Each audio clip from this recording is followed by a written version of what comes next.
अरे तो आ गए आप, कैसे हो? आई होप कि तुम सब बहुत बढ़िया हो गए और तुम्हारी पढ़ाई भी एकदम फर्स्ट क्लास चल रही होगी और आपको आपकी पढ़ाई में हेल्प करने के लिए we are back with our new lecture. और आज जो हम पढ़ने वाले हैं वो तुम्हारे सीएमए की पूरी जर्नी का one of the most important lecture होने वाला है। क्यों ऐसा? क्योंकि तुम देखो ना, कोर्स क्या कर रहे हो, कोर्स कर रहे हो CMA, cost and management accountant, ठीक है। और उसी में जो सी है अपना कॉस्ट, वही आज अपन पढ़ने वाले हैं। पेपर नंबर है तुम्हारा 1, स्टडी नोट नंबर है 4 और स्टडी नोट का नाम है थ्योरी ऑफ कॉस्ट। कॉस्ट क्या होता है, कितने टाइप्स के होते हैं, सारी बातें अपन आज डिस्कस करने वाले हैं। तो बिना किसी देरी के शुरू करते हैं अपना काम।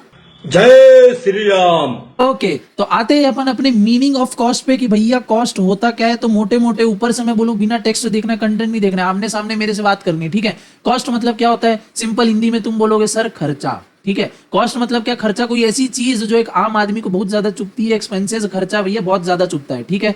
ये तो हो गया कॉस्ट। अब कॉस्ट इकोनॉमिक्स में इसका क्या मीनिंग होता है, क्या रिलेवेंस है, देखते हैं अपन। तो we know that the price of a commodity is determined by its demand and supply. Sir demand and supply, ये तो हम ऑलरेडी एक नए अपन चैप्टर में पढ़ चुके हैं। हाँ ये तुम बिल्कुल पढ़ चुके हैं, अपन ने प्रीवियस लेक्चर इसी के ऊपर लिया था, theory of demand and supply.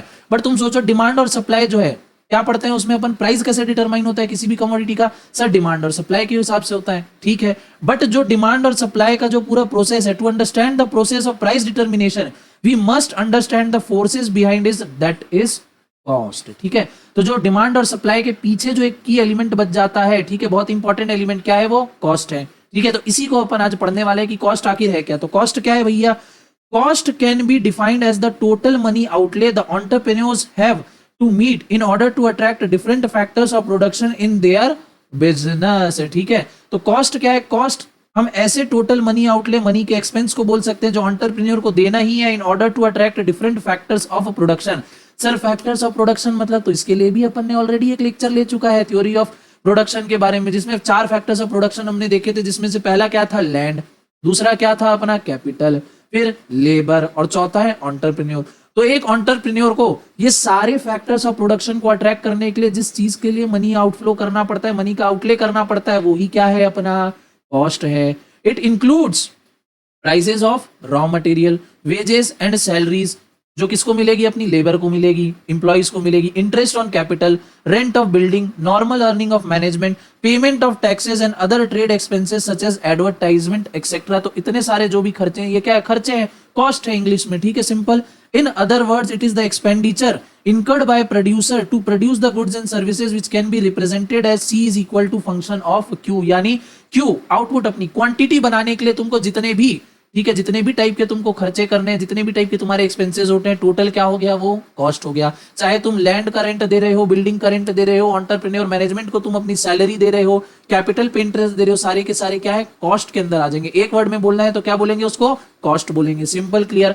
अब देखते हैं इन कॉस्ट के टाइप्स, ठीक है। नेक्स्ट टॉपिक है अपना टाइप्स ऑफ कॉस्ट, की कॉस्ट के कितने टाइप्स होते हैं इकोनॉमिक्स के हिसाब से, ठीक है। कॉस्ट अकाउंटिंग पढ़ोगे तुम, अकाउंट्स और कॉस्ट वाला जो तुम्हारा पेपर है, उसमें तुमको कॉस्ट के अलग अलग टाइप मिलेंगे। वो किस हिसाब से, वो कॉस्टिंग के हिसाब से, कॉस्ट अकाउंटिंग के हिसाब से। अकाउंट्स में पढ़ोगे तो तुमको अलग अलग तरीके के खर्चे देखने मिलेंगे। वैसे ही इकोनॉमिक्स पढ़ रहे हो अभी, तो इकोनॉमिक्स में भी अलग अलग टाइप के खर्चे क्या है वो देखते हैं। पहला है मनी कॉस्ट। अब मनी कॉस्ट मतलब क्या, नाम से एकदम इजीली इसके काम का पता चल रहा है, यानी जो भी चीज अपन खर्चा कर रहे हैं, जहां पे, ठीक है, जहां पे भी हमारे मनी के रूप में खर्चा हो रहा है, पेमेंट इन्वॉल्व है, if the remuneration of factors of production are paid in the form of money it is called money cost. For example rent of the land, wages of the labours etcetera, ठीक है। कोई भी किसी भी प्रकार का खर्चा फैक्टर्स ऑफ प्रोडक्शन को जो अपन दे रहे हैं मनी के फॉर्म में, क्या हो गया, मनी कॉस्ट, बात खत्म यहाँ पे। दूसरा है अपना रियल कॉस्ट। अब रियल कॉस्ट क्या है, रियल कॉस्ट को ना अपन मनी के मेजर में, ठीक है, मनी के मेजर में अपन मेजर कर ही नहीं सकते, ध्यान से सुनना, रियल कॉस्ट को मॉनेटरी टर्म्स में, मनी के फॉर्म में अपन मेजर नहीं कर सकते। ये इस टाइप के खर्चे होते हैं। सर कैसे खर्चे, अभी भी समझ में नहीं आया। देखो, जो इंप्लॉई है मेहनत कर रहा है, गर्मी का समय, तुम मेरा एग्जांपल ले लो, ज्यादा अच्छे से कनेक्ट कर पाओगे। गर्मी का समय, टेम्परेचर चल रहा है 44, 45, 46 डिग्री, उसमें मैं तुम लोग के लिए स्टूडियो में बैठ के अपना ये वीडियो जो है रिकॉर्ड कर रहा हूं, ताकि तुम लोग की पढ़ाई अच्छे से हो पाए, ठीक है। अब इसमें जो मेरा जो बेसिक खर्चा लगना है, इलेक्ट्रिसिटी है, ये पूरा सेटअप है, ये क्या हो गया, इसका मैंने पेमेंट किया मनी में, ये हो गया मेरी मनी कॉस्ट। अब सोचो गर्मी का टाइम है, 44, 45 डिग्री टेम्परेचर चल रहा है, ऊपर से स्टूडियो है फर्स्ट फ्लोर में और गर्मी, फिर लाइट्स जला के रखनी पड़ती है ताकि प्रॉपर लाइटिंग रहे, तुम लोग को अच्छी बेटर क्वालिटी मिल पाए, ये और ज्यादा गर्मी बढ़ा रहा है। कमरे में एसी नहीं है, पंखा मैं चला नहीं सकता क्योंकि उसकी आवाज तुम्हारे माइक में आएगी, तो फिर यहाँ पे दिक्कत हो जाएगी, ऑडियो क्वालिटी प्रॉपर नहीं आएगी। पसीना पसीना हो रहा हूं, मेरी हालत खराब हो रही है, ठीक है। मैं जो सेक्रीफाइस कर रहा हूं इतना, किसके लिए? ताकि तुम्हारी प्रिपरेशन अच्छी से हो जाए। फिर जो तुम प्यारे प्यारे कमेंट्स करते हो, कमेंट्स बॉक्स में प्यार देते हो, उससे लगता है हाँ यार जो मेहनत की अपन ने पूरी हो गई। तो ये जो सारी चीजें जो इतना मैं फेस कर रहा हूँ, इतनी गर्मी में तुम्हारे लिए, और लाइट्स जला के, ना एसी है ना पंखा चल रहा है, कुछ नहीं है, मेहनत कर रहा हूँ, ठीक है। अब इसको मैं कैसे बोलूं कि यार ये जो मेरे को प्रॉब्लम हो रही है, ये 25,000 की मेरे को प्रॉब्लम हो रही है या 10,000 की प्रॉब्लम हो रही है, इसको मैं मॉनेटरी टर्म्स में बता ही नहीं सकता सर, पॉसिबल ही नहीं है। तो ऐसी जो सारी चीजें, जो एक फैक्ट्री में एक लेबर है, गर्मी के टाइम में फैक्ट्री में काम कर रहा है, भट्टी में कर रहा है अपना काम, फिर चिप्स बना रहा है तो गरम गरम तेल में से चिप्स निकाल रहा है, गर्मी का टाइम है, ना एसी है ना पंखा है, और प्रिकॉशनरी मेजर के लिए तुमको किट पहनना है, सर पे पहनना है, मास्क पहनना है, दुनिया भर की चीजें, तप रहा है सर। वो किसके लिए तप रहा है? ऑर्गेनाइजेशन के लिए तप रहा है। जो काम कर रहा है उसके लिए उसको सैलरी मिल रही है, बट ये जो एडिशनल प्रॉब्लम है, ठीक है, पैर में चप्पल नहीं है, पैदल गर्मी में जाना है, कंकड़ पत्थर चुभ रहे हैं, शरीर से खून निकल रहा है पैरों से, ये क्या एडिशनल दिक्कतें हैं, ठीक है। ये जो पेन है, डिस्कम्फर्ट है, सेक्रीफाइस इन्वॉल्व है, यही क्या है? अपना रियल कॉस्ट है, जो कभी भी सामने नहीं आता। इसको तुम अकाउंट्स में लिख नहीं सकते कि हाँ भाई लेबर का इतना खून बह गया, ये कॉस्ट आ गई, लेबर को 10,000 रुपए की तकलीफ हो गई, कभी लिखते हो ऐसा ट्रेडिंग पेंडल में? नहीं। यही होता है रियल कॉस्ट। जो तुम्हारे लेबर को, जो एंटरप्रेन्योर को, जो मेहनत कर रहे हैं, उनको जो डिस्कम्फर्ट हो रहा है, जो तकलीफ हो रहा है, ताकि काम प्रॉपरली हो सके ऑर्गेनाइजेशन में, यही है अपनी रियल कॉस्ट। समझ में आ गया? अब टेक्स्ट पढ़ेंगे साहब। Real cost is computed in the terms of pain and discomfort involved for the labor when it is engaged in production, and also the sacrifice involved in saving the capital accumulation. Capital को बचाने के लिए भी जो और additional अपने ऊपर discomfort ले रहा है, sacrifice कर रहा है, वो भी क्या है? Real cost. The concept of real cost was introduced by Alfred Marshall. Important है, क्वेश्चन आ सकता है। As the exertion of all kinds of labor that are already indirectly involved in the production process. ऐसे cost जो भैया indirectly involve है, exertion, थक रहा है लेबर, यहाँ पे काम कर रहा है, ठीक है, वो कहाँ आ जाएगा? रियल कॉस्ट हो जाएगा। क्लियर हो गया? हाँ जी सर क्लियर हो गया। थर्ड टाइप का कॉस्ट है इकोनॉमिक कॉस्ट, ठीक है। इसको बहुत सारी बुक्स, बहुत सारे राइटर्स के हिसाब से मनी कॉस्ट का एक फॉर्म बता दिया जाता है, बट क्योंकि हमारी इंस्टीट्यूट ने इसको एक अलग कॉस्ट की श्रेणी में रखा है, तो उसको हम एज अ डिफरेंट कॉस्ट पढ़ते हुए ही चलेंगे। बाकी मार्केट में हो सकता है ग्रेजुएशन 11th-12th में जो अपन पढ़ते हैं, ठीक है, उसमें यहाँ पे तुमको 3 अलग की जगह 2 ही अलग कॉस्ट देख सकते हैं, बट यहाँ पे क्योंकि हमारी इंस्टीट्यूट स्पेशली स्पेसिफाई कर रही है कि 3 टाइप के कॉस्ट है, तो इकोनॉमिक कॉस्ट को भी हम एज अ सेपरेट कॉस्ट मानते हुए चलेंगे। वहीं कुछ राइटर्स के हिसाब से मनी कॉस्ट का ही और सब सेग्रीगेट करके एक पार्ट यहाँ पे बनता है, ठीक है। आगे पढ़ते हैं इकोनॉमिक कॉस्ट। क्या economic cost? Total expenses incurred by a firm in producing a commodity is called क्या? Economic cost. एक प्रोडक्ट को, एक कमोडिटी को बनाने में जितना खर्चा आ रहा है वो क्या है? इकोनॉमिक कॉस्ट है। अब इकोनॉमिक कॉस्ट में क्या क्या आता है? तो एक्सप्लिसिट कॉस्ट, इम्प्लिसिट कॉस्ट और नॉर्मल प्रॉफिट।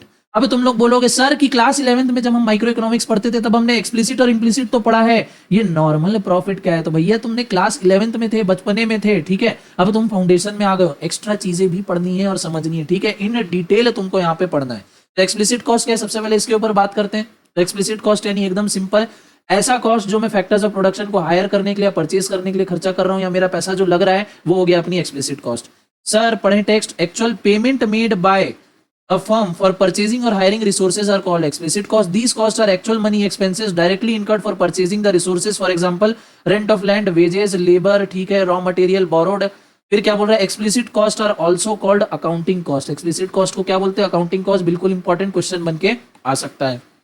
दूसरा implicit cost। implicit cost मतलब जो एंटरप्रेन्योर या प्रोड्यूसर अपने तरफ से बिजनेस में लगाए, ठीक है, ऐसे खर्चे जो एंटरप्रेन्योर या प्रोड्यूसर अपने तरफ से अपने बिजनेस में लगाए, वो क्या हो गया? उसका इम्प्लिसिट कॉस्ट। जैसे मैं यहाँ पे स्टूडियो में रिकॉर्ड कर रहा हूँ, कैमरा है, लाइटिंग है, ठीक है, लैपटॉप है, ग्रीन स्क्रीन है, दुनिया भर की यहाँ पे चीजें हैं, ठीक है, स्टैंड वगैरह है, सारी चीजें। तो ये सब मैंने कहाँ से लिया है? खुद का खर्चा यहाँ पे डाला है। इसकी ओनरशिप किसके पास है? मेरे पास है। तो इसमें जो खर्चा लगा है वो क्या है? मेरा इम्प्लिसिट कॉस्ट है। These costs are imputed cost of factors of production owned by a producer himself, which are generally left out in the calculation of expense of the firm. For example, rent or the use of own land, interest of own capital, etc. अब जो entrepreneur है, जो producer है, अपनी ही land पे उसने factory डाली, तो क्या खुद से रेंट लेगा? एक जेब से निकाल के दूसरे में डालेगा क्या? नहीं, बात एक ही है, क्योंकि बट उसका कहीं ना कहीं खर्चा जा रहा है।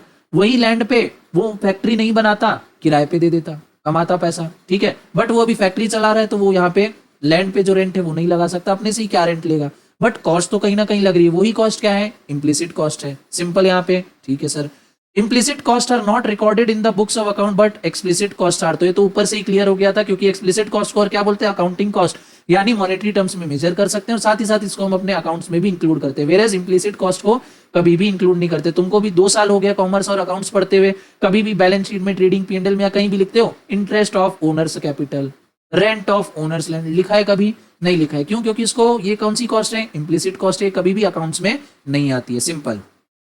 थर्ड है तुम्हारा नॉर्मल प्रॉफिट। नॉर्मल प्रॉफिट यानी ऐसा मिनिमम अमाउंट जो एक एंटरप्रेन्योर को जिंदा रखने के लिए आपके बिजनेस में एंटरप्रेन्योर को चाहिए, ठीक है? ऐसा मिनिमम अमाउंट जो एंटरप्रेन्योर को तुम्हारा बिजनेस चलाने के लिए चाहिए, वो क्या हो गया, नॉर्मल प्रॉफिट। हम सभी को पता है, थ्योरी ऑफ प्रोडक्शन हमने ऑलरेडी पढ़ रखा है। कैपिटल पे क्या मिलता है, इंटरेस्ट मिलता है। लैंड पे क्या मिलता है, रेंट मिलता है, ठीक है? लेबर को क्या मिलते हैं, वेजेस मिलते हैं। एंटरप्रेन्योर को क्या मिलता है, प्रॉफिट मिलता है। तो ये वही प्रॉफिट के बारे में यहाँ पे बात कर रहा है कि ऐसा मिनिमम अमाउंट, ऐसा नॉर्मल प्रॉफिट जो एंटरप्रेन्योर को तुम्हारे बिजनेस में एंगेज करने के लिए चाहिए, वो क्या है, अपना नॉर्मल प्रॉफिट। तो एक्सप्लिसिट कॉस्ट, इम्प्लिसिट कॉस्ट और नॉर्मल प्रॉफिट तीनों को ऐड कर देंगे तो हमारा आ जाएगा इकोनॉमिक कॉस्ट। सिंपल, क्या क्या, explicit cost plus implicit cost plus normal profit equals to क्या, इकोनॉमिक कॉस्ट। क्लास 11 में पढ़ते थे एक्सप्लिसिट प्लस इम्प्लिसिट हो गया अपना इकोनॉमिक कॉस्ट। अभी अब क्या पढ़ रहे हैं, explicit plus implicit plus normal profit is equal to economic cost. Clear हो गया? हाँ जी सर, क्लियर हो गया। नेक्स्ट है तुम्हारा मेरा सबका favourite opportunity cost. Sir opportunity cost मतलब the cost of next best alternative, जो कि जा चुका है, हमारे हाथ में है ही नहीं, ठीक है? Opportunity cost of anything is the next best alternative cost which is foregone, ठीक है? ऐसी अपॉर्चुनिटी जो अपन ग्रैब नहीं कर सकते। एग्जांपल थोड़ी देर पहले ही मैंने दिया था, एक जो एंटरप्रेन्योर है, लैंड है, या तो वो रेंट पे दे देता, रेंट की इनकम कमा लेता, या वो उसमें खुद फैक्ट्री चला रहा है, तो वो वहां पे फैक्ट्री से जो गुड्स बना के वो ले रहा है, वो उसकी रिटर्न आ रही है लैंड से। अब एक टाइम पे वो एक ही चीज कर सकता है, या तो फैक्ट्री बना के उसमें काम कर ले, या लैंड को रेंट पे चढ़ा दे और उससे अर्निंग कर ले। दोनों चीजें एक टाइम पे नहीं हो सकती, पॉसिबल ही यहाँ पे नहीं है। तो ऐसे सिचुएशन में मुझे बताओ, कोई भी सीएमए हो तो वो क्या करेगा, वो ऐसा ऑप्शन चूज करेगा जिसमें उसको ज्यादा रिटर्न आ रहा होगा, ठीक है? तो जो दूसरे चीज को वो छोड़ रहा है वो क्या है, उसकी अपॉर्चुनिटी कॉस्ट है। ऐसा तुमको अभी तक पढ़ाया गया होगा, जो कि सही भी है। बट जब हम अपॉर्चुनिटी कॉस्ट पढ़ते हैं, एकदम ध्यान से सुनना है, ठीक है? इंपॉर्टेंट है अपॉर्चुनिटी कॉस्ट। कॉस्ट जब भी वर्ड आता है ना, तो यार दिल में ना हल्का सा दर्द होता है, चुभती है बात की, कॉस्ट यार जेब से कुछ जा रहा है। बट अभी तक हमको क्या एग्जांपल बता रहे हैं कि आप ए कंपनी में नौकरी कर रहे हो, आपको 50,000 मिल रहा है, बी कंपनी में जॉब करने जा रहे हो, आपको 30,000 सैलरी ऑफर कर रहे हैं, तो आप क्या करते हो, 50,000 वाली सैलरी को ऑप्ट करते हो उस कंपनी को, और 30,000 जो आपको नहीं मिल रहा है वो आपकी अपॉर्चुनिटी कॉस्ट है। अब तुमको वहां पे लगता है कि यार 50,000 तो मेरे पास बेस्ट था, तो वो मैंने चूज कर लिया, 30,000 तो वैसे भी कम है, मैं उसको करता ही नहीं, तो ये तो मेरा कुछ खर्चा ही नहीं है, कॉस्ट ही नहीं है, मेरे को तो चुभ ही नहीं रही है बात। मुझे तो अच्छा लग रहा है कि मुझे तो 50,000 यानी 20,000 तो मुझे ज्यादा मिल रहा है, तो ये चुभना तुमको महसूस नहीं हो रहा है, ये मैं अब तुमको महसूस कराता हूँ अपॉर्चुनिटी कॉस्ट। मान लो तुम सीएमए बन गए, ठीक है, और मैंने तुमको इनवाइट किया कि भैया तुम आ जाओ मेरे यूट्यूब चैनल पे, फाउंडेशन मैं पढ़ा रहा हूँ, इंटर फाइनल तुम पढ़ा लो। तुम बोले कि ठीक है सर, बिल्कुल पढ़ा लेंगे, हमको पढ़ाने में इंटरेस्ट है, कितना सैलरी दोगे? मैंने बोला तुमको 12 लाख रुपए पर साल का, यानी हर महीने का 1 लाख रुपए मैं तुमको दूंगा, बट पहले कॉन्ट्रैक्ट करना पड़ेगा, ठीक है? कॉन्ट्रैक्ट एक्ट मैंने पढ़ रखा है, तुमने भी पढ़ रखा है। कॉन्ट्रैक्ट करेंगे 3 साल का, 3 साल से पहले तुम यहाँ पे छोड़ के नहीं जा सकते। अगर छोड़ के जाओगे 1 करोड़ रुपए तुम्हें कंपनसेशन मुझे देना पड़ेगा। तुम बोले ठीक है, फ्रेशर हूँ, मुझे पढ़ाने में इंटरेस्ट है, बहुत कुछ सीखने को मिलेगा, सैलरी भी अच्छी खासी, लग जाता हूँ। अब मान लो तुम मेरे यहाँ लग गए, 1 महीने पढ़ाए, 2 महीने पढ़ाए, 6 महीने हो गए। अब तुमको एक कंपनी एक्स लिमिटेड से ऑफर आता है 2 लाख रुपए महीना सैलरी, यानी 24 लाख रुपए पैकेज का, एनुअल पैकेज। अब क्या हो गया, तुम्हारी सैलरी कितनी है अभी, 1 लाख रुपए, कंपनी से ऑफर कितना आ रहा है, 2 लाख रुपए पर मंथ का, बट तुमने कॉन्ट्रैक्ट किया, तुम जा नहीं सकते छोड़, ठीक है? एक अच्छी खासी अपॉर्चुनिटी तुम्हारे पास है, but due to contractual agreement तुम कॉन्ट्रैक्ट ब्रीच नहीं कर सकते, जा नहीं सकते, अदरवाइज तुमको फाइन देना पड़ेगा, और 1 करोड़ तुम्हारे पास फाइन है नहीं देने के लिए। अब दर्द हुआ, ठीक है? जो 2 लाख रुपए तुम छोड़ रहे हो वो तुम्हारी क्या है, अपॉर्चुनिटी कॉस्ट, यानी ऐसी अपॉर्चुनिटी जो तुम एक जगह के कमिटमेंट की वजह से दूसरी जगह ग्रैब नहीं कर सकते। अब ये जो कॉस्ट है ना, अब ये तुमको चुभ रहा होगा कि हाँ प्रैक्टिकल लाइफ में ऐसा हो रहा है, इसी को अपन अपॉर्चुनिटी कॉस्ट बोलते हैं, ठीक है? और जो दूसरा वाला एग्जांपल है 50,000 और 30,000 का, वो भी बिल्कुल सही है, बट वहां पे तुमको ना वो पेन महसूस नहीं होता अपॉर्चुनिटी कॉस्ट का। मैंने एग्जांपल को थोड़ा सा डिफरेंट करके तुमको वो कॉस्ट का पेन महसूस करवाया है, वरना हर स्टूडेंट को ये लगता है कि कॉस्ट है, खर्चा है, जेब से कुछ ना कुछ जाना चाहिए, दर्द होना चाहिए, बट दर्द तो महसूस नहीं हो रहा है, क्योंकि एक जगह हमको 50,000 मिल रहा है, एक जगह 30,000 मिल रहा है, तो हम 50,000 पे ही जाएंगे। दर्द महसूस नहीं हो रहा था, इसलिए वो दर्द तुमको मैंने यहाँ पे आज महसूस करवाया है, ठीक है? ठीक है। नेक्स्ट अपॉर्चुनिटी कॉस्ट में बताने लायक और कुछ नहीं है, एक एग्जांपल दिया हुआ है कि भैया अगर एक पीस ऑफ लैंड है जिसको हम वीट या राइस उगाने के लिए ग्रो कर सकते हैं, एक टाइम पे अपन एक ही चीज कर सकते हैं। अगर वीट उगाएंगे तो राइस से जो हमको प्रॉफिट हो सकता था वो नुकसान है, और अगर राइस उगाएंगे तो वीट से जो प्रॉफिट हो सकता था वो नुकसान है। सर दोनों एक टाइम पे उगा लो, ठीक है भैया, आधे आधे दोनों को उगा लो, आधा आधा प्रॉफिट मिल जाएगा, बट वो आधे खेत में भी तुम वीट उगा के प्रॉफिट कमा सकते थे या राइस उगा के प्रॉफिट कमा सकते थे, वो यहाँ पे दिक्कत हो गई। या तुम ऐसा कर लो कि भाई वीट ज्यादा उगा लेता हूँ, राइस कम उगा लेता हूँ, तो अगेन यहाँ पे भी कितना भी किसी भी तरीके से तुम यहाँ पे मोड़ो, तुम्हारी यहाँ पे अपॉर्चुनिटी कॉस्ट बननी है। उसी का यहाँ पे डायग्राम है, इसको थोड़ा सा एक्सप्लेन कर देता हूँ मैं। यहाँ पे तुम उगा रहे हो राइस को या तुम उगा रहे हो वीट को, ठीक है, इस लेवल में तुम क्या कर रहे हो कि भैया वीट ज्यादा उगा रहे हो, राइस जीरो है, यहाँ पे राइस एकदम ज्यादा है, वीट जीरो है, फिर बीच में इधर आ गए कि यहाँ पे तुम्हारा वीट थोड़ा ज्यादा है, राइस थोड़ा कम है, यहाँ पे तुमने राइस का प्रोडक्शन बढ़ा दिया, वीट का कम कर दिया। तो ये जो तुम्हारा निकल के आ रहा है गैप बीच का, ये सीई कह लो या ये तुम्हारा ये ट्रायंगल कह लो, ये क्या है तुम्हारा अपॉर्चुनिटी कॉस्ट है। इतने का तो तुमको भैया कॉस्ट है, नुकसान लगना ही लगना है, ये अवॉइड नहीं हो सकता। इतने बीच में या तो तुम राइस उगा लो या वीट उगा लो, किसी ना किसी का तुमको यहाँ पे नुकसान होना ही है। वही सारी चीजें यहाँ पे दी है कि ये देख लो 50 क्विंटल, ये ऊपर ये देखो ये 50 क्विंटल राइस, 40 क्विंटल वीट, यहाँ पे देखो 40 क्विंटल ये हो गया। और वही सारी चीज को अच्छी तरीके से एक्सप्लेन किया। It means the opportunity cost of DF amount of rice is CE amount of wheat. यानी तुम अगर डी से एफ जा रहे हो राइस में, तो तुमको ये जो सी से ई आ रहे हो यहाँ पे, ये इतने के तुमको वीट का लॉस होगा अगर इतना तुम राइस का प्रॉफिट लेना चाहोगे। तो वही है, ये इतना तुम्हारी अपॉर्चुनिटी कॉस्ट जो है वो निकल के आने वाली है, सिंपल। नेक्स्ट है applications of opportunity cost. Opportunity cost को कितनी जगह अप्लाई करके हम एक परफेक्ट डिसीजन ले सकते हैं, क्योंकि being a cost and management accountant तुमको हो सकता है अगर मैनेजमेंट की फील्ड में डाल दिया जाए तो तुम्हारा मेन वहां पे काम होगा कि डिसीजन तुमको लेते आना चाहिए। इसीलिए तुम्हारे मॉड्यूल में पेपर फर्स्ट में ही एक चैप्टर है लास्ट वाला, डिसीजन मेकिंग, ठीक है, जिसकी वीडियो ऑलरेडी चैनल पे देख लेना प्लेलिस्ट में जाके, ठीक है। तो अब अपॉर्चुनिटी कॉस्ट को यूज करके तुम बिजनेस में किस तरीके से एक प्रॉपर डिसीजन ले सकते हो, पढ़ते हैं। सबसे पहला पॉइंट है एप्लीकेशन में डिटर्मिनेशन ऑफ फैक्टर प्राइजेस, ठीक है, फैक्टर्स ऑफ प्रोडक्शन, ठीक है। जो फैक्टर्स ऑफ प्रोडक्शन की अपन बात कर रहे हैं, लैंड, लेबर, कैपिटल, एंटरप्रेन्योर, इसकी जो परफेक्ट या बढ़िया प्राइस होगी ये अपॉर्चुनिटी कॉस्ट से डिटरमाइन होगी। कैसे? जैसे एक लेबर है, तुम बोलते हो कि भैया मैं तुमको रोज का 500 रुपए दूंगा, दूसरा बोलेगा कि मैं 1000 दूंगा, तो क्या तुम्हारे पास आएगा? नहीं आएगा। क्यों? क्योंकि उसको दूसरी जगह बड़ी अपॉर्चुनिटी कॉस्ट लग रही है, तो दूसरी जगह जाके ग्रैब करेगा। मजबूरी में तुम क्या बोलोगे, मैं भी 1000 रुपए देने को रेडी हूँ या मैं ज्यादा देने को रेडी हूँ। तो इससे क्या होगा, एक प्रॉपर प्राइस जो है निकल के यहाँ पे आ जाएगा उस पर्टिकुलर लेबर का या किसी भी फैक्टर ऑफ प्रोडक्शन का।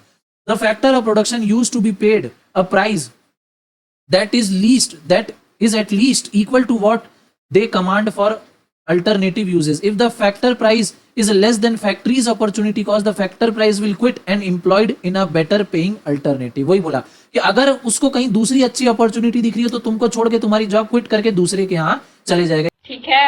नेक्स्ट पॉइंट की तरफ अपन बढ़ते हैं। Second, determination of economic rent. Economic rent मतलब economic rent is equal to factors actual earning minus is opportunity cost और ट्रांसफर।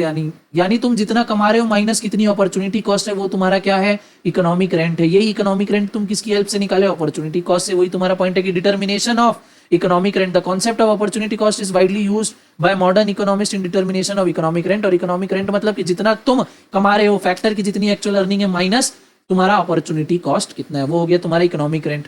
थर्ड है डिसीजंस रिगार्डिंग कंजम्पशन पैटर्न है, ठीक है। Consumption pattern, consumption behaviour, consumer का क्या बिहेवियर होने वाला है रिगार्डिंग देयर कंजम्पशन, ये भी अपॉर्चुनिटी कॉस्ट में बहुत ज्यादा डिटरमाइन करता है। फॉर एग्जांपल तुम्हारा बजट है 20,000 रुपए और तुमको चाहिए एक स्मार्टफोन बढ़िया सा, मार्केट में बहुत सारे ऑप्शन है, जो तुमको बेटर फीचर्स देगा तुम उसकी तरफ जाओगे, दूसरे को छोड़ दोगे, ठीक है। तो तुम्हारा कंजम्पशन कैसे चेंज हुआ है यहाँ पे, इसी को यहाँ पे स्टडी कर रहे हैं कैसे? अपॉर्चुनिटी कॉस्ट के हिसाब से, कि तुमको मार्केट में बहुत सारी अपॉर्चुनिटी कॉस्ट दिख रही थी, 5-6 मोबाइल दिख रहे थे, जो तुमको बेटर लगा तुमने दूसरे को सेक्रीफाइस कर दिया और एक बेस्ट को तुमने सेलेक्ट कर लिया। तो ये तुम्हारा कंजम्पशन पैटर्न यहाँ पे दिखा रहा है।